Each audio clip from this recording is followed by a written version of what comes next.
Hola, les saludo desde Oaxaca de Juárez, México. Es un placer coincidir con ustedes en este Congreso Internacional Multidisciplinario Ciencia Latina 2024. A continuación, me permito compartir con ustedes las pantallas de la ponencia Revoluciones Industriales y la Educación en México 4.0 y Nueva Escuela Mexicana 1.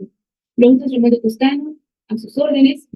La metodología, a través de 5 fases, se desarrolló primero la delimitación del tema a tratar, donde mediante una lluvia de ideas se escogieron los temas. Posteriormente, a través de las plataformas ya mencionadas, se hizo la búsqueda de la literatura. En el paso 3 se revisó que esa información cumpliera con la objetividad, con la pertinencia y con la confiabilidad para los temas y el objetivo de esta investigación. La clasificación de la información se realizó en 2 vertientes, de acuerdo a los temas, revolución industrial y nueva escuela mexicana. La estructuración y redacción del artículo se partió de lo general a lo específico y se respetaron las normas A. La revolución industrial, sus versiones a través de ¿qué es la revolución industrial? La revolución, la Real Academia Española la define como cambio profundo, generalmente violento, en estructuras políticas y socioeconómicas. Respecto al industrial, es todo lo que pertenece o es relativo a la industria. El término revolución industrial fue acuñado por Jerome Blanqui, que se refería a los cambios radicales e irreversibles en lo social, político, intelectual y económico. Para el análisis en este artículo se ocuparon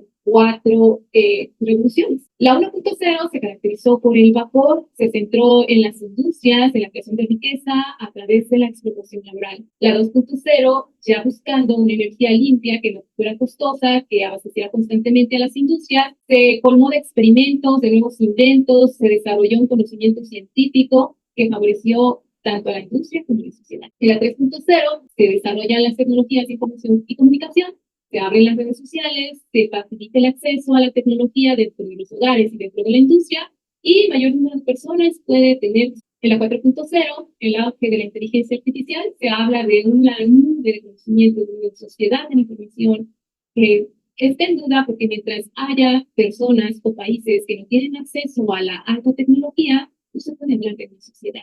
También se habla de la inteligencia artificial dentro del campo o ámbito médico, se habla de la inteligencia artificial, robots y de la comunicación remota. Educación en México.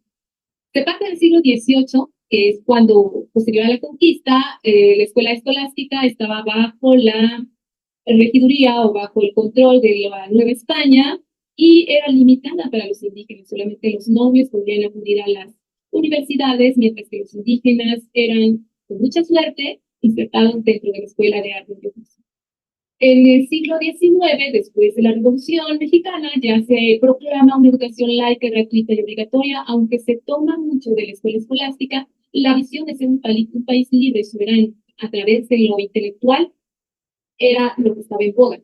En el siglo XX, ya con una educación establecida, el enfoque de los estudiantes es más como personal o capital humano que está pronto a insertarse en el mercado laboral, que sigue produciendo riqueza y que tiene acceso a las tecnologías de información. En el siglo XXI, el enfoque es ya el humanismo educativo. Se espera que mayor número de personas puedan acudir a las escuelas a forjar un mejor futuro. Se difunde el conocimiento a través de los medios de difusión masiva, se crea nuevo conocimiento intelectual, se crean nuevos inventos y métodos para llegar a los países más remotos y poder impartir conocimiento. Hay un cuidado en la salud emocional del ser humano y hay mayor capacitación al profesorado de las instituciones educativas. Dentro del análisis literario de este artículo se encuentran diferentes discusiones. Las que se plasman en esta lámina son las más representativas. ¿Es solo la revolución industrial o hubo diferentes revoluciones? Se habla de la revolución burguesa, de la revolución científica, de la revolución tecnológica y social. Y también se preguntan, ¿es diferentes revoluciones, 1.0, 2.0, 3.0 y las que señalan, o fue solamente una, la primera revolución industrial, y lo demás vino como consecuencia o adaptación de esa primera revolución industrial? Por eso el término reevoluciones. También se tiene la discusión de si la tecnología ha crecido mucho, ha beneficiado al ser humano, ha hecho la vida más práctica, hay mejor calidad y nivel de vida, pero también ha desplazado a mucho personal no calificado que ha caído en el precariado. ¿Es un beneficio o no? En la nueva escuela mexicana se tienen las siguientes discusiones. Algunos autores Dicen que es un proyecto ambicioso y lo ven como ese ideal irrealizable, donde se busca un país justo, donde se espera que toda la ciudadanía se vuelva consciente, se vuelva proactiva, se vuelva solidaria. Mientras que otro sector de autores dice, es el comienzo de una nueva educación, es la base embrionaria, es la semilla para una sociedad más justa, más consciente. Entonces, ¿es un ideal irrealizable o es el primer paso hacia una educación de excelencia? Otra de las discusiones es el proyecto.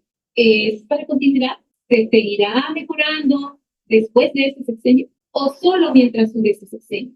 Esta discusión parte de que cada sexenio los gabinetes llegan con nuevas ideas, parten de nuevas premisas, buscan otros cambios u otros intereses y a veces el avance que ya se tuvo en el anterior sexenio por el proceso se guarda y no se da la oportunidad de que se termine un proceso o se termine o mejore el proyecto. Los agentes de cambio para la nueva escuela mexicana es la sociedad en general. Se habla de los estudiantes, se habla del personal educativo, se habla de la comunidad, se habla de las instituciones, todos inmersos dentro de la nueva escuela mexicana, porque se busca que los conocimientos sean trascendentales, que no se queden en el aula, sino que beneficien a la comunidad en conjunto. Por lo tanto, que la comunidad se sume a esa nueva ideología. Como resultado, se plasma una línea de tiempo de 4 revoluciones industriales. La primera, originada en Gran Bretaña durante el siglo XVII y XVIII, 1760 a 1840, cuya principal característica fue la propulsión a vapor.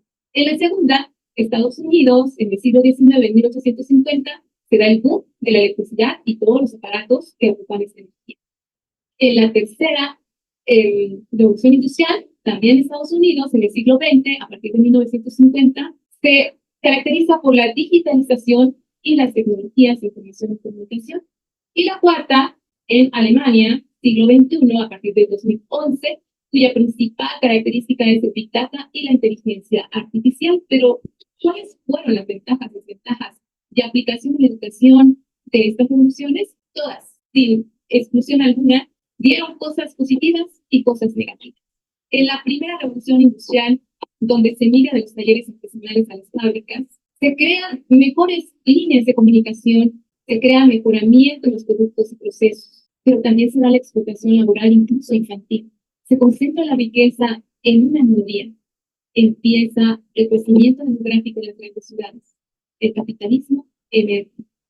Y en cuanto a la educación, la minoría sabía leer y escribir, pero al ingresar a las industrias se les exigía que aprendieran por lo menos a leer, y a los que eran de élite, que fueran a educación media superior.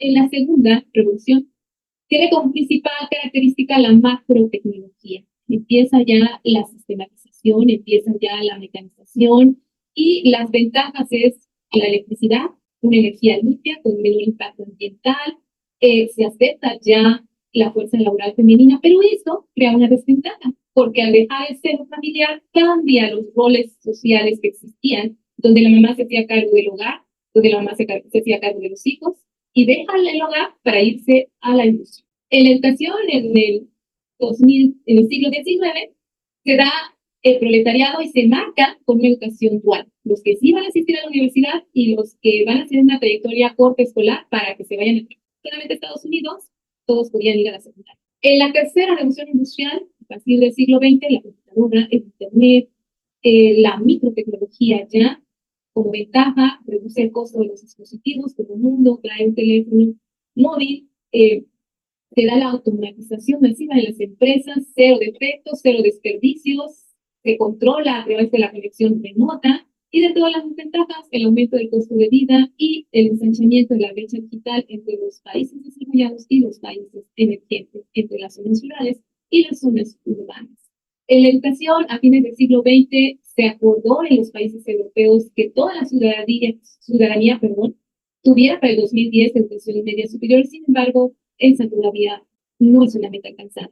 En la cuarta revolución, siglo XXI, ya estamos hablando de la nanotecnología, de la inteligencia artificial, de una manufactura inteligente donde la intervención humana puede ser incluso mínima. Se habla de procesos productivos optimizados, eficientes, con mayor desarrollo e innovación, la era de la virtualidad. Las desventajas es que la tecnología cambia constantemente y hay que invertir porque se vuelve obsoleta. Las mayores limitaciones es que la infraestructura tecnológica en los países emergentes no da para que se tengan las mismas aptitudes en cuanto a accesibilidad y desarrollo de conocimientos tecnológicos. Surge con el desplazamiento de la mano de obra el precariado. Todavía en el 2020, ningún país lograba que el 100% de su ciudadanía hubiera culminado la educación media superior. En el 2010 se da la reforma integral de la educación media superior 10 y en el 2019 se empieza ya con el proyecto de la nueva escuela mexicana aplicado o implementado a partir del 2022.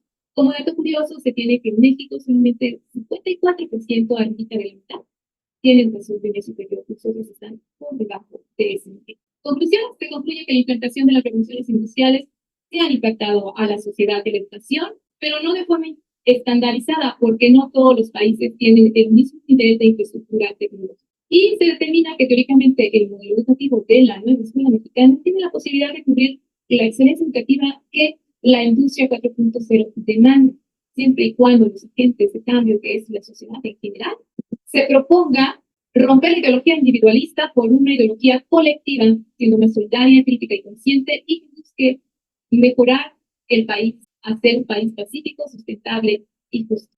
Como líneas de investigación se propone el análisis de costo social que han tenido las revoluciones industriales, que se realiza una medición y análisis de la resistencia al cambio del personal educativo ante la implementación de la nueva escuela mexicana, y por qué no un análisis prospectivo sobre si conviene o no que ese modelo continúe en los siguientes sexenios. Mis listas de referencias utilizadas, no me queda más que darles las gracias por su atención. Espero que hayan sido interesantes y que haya aportado un conocimiento a lo que ustedes ya tenían. Muchísimas gracias.